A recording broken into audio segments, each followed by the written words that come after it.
Just 3 days after a shooting that left a Newport News student-athlete dead, a memorial grows outside of Menchville High School in Newport News. Justice Dunham was only 17 years old.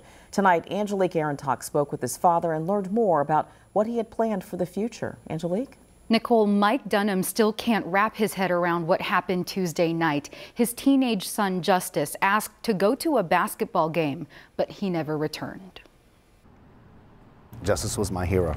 17-year-old Woodside High School student-athlete Justice Dunham is beloved by classmates, friends, and family. Justice was a vibrant young man. He was an energetic young man. He was kind. He was compassionate. Justice's father, Mike Dunham, says his son was a hard worker, interested in sports and even real estate. He had goals of going to college. And I'm going to miss him every day for the rest of my life. After a basketball game at Menchville High School Tuesday night, police say some sort of fight involving Justice and an 18-year-old Damari Batten unfolded.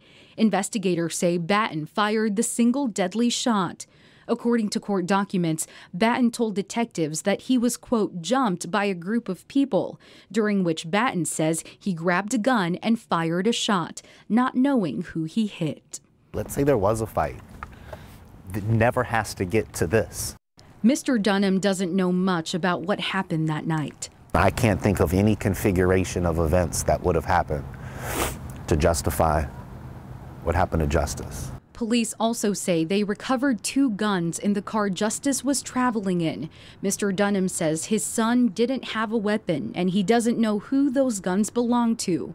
What he does know is the violence has to stop. Unfortunately, there's a lot of families that don't have 2 active parents, that don't have people that are worried about where they are, and we did. And at the end of the day, it still wasn't enough.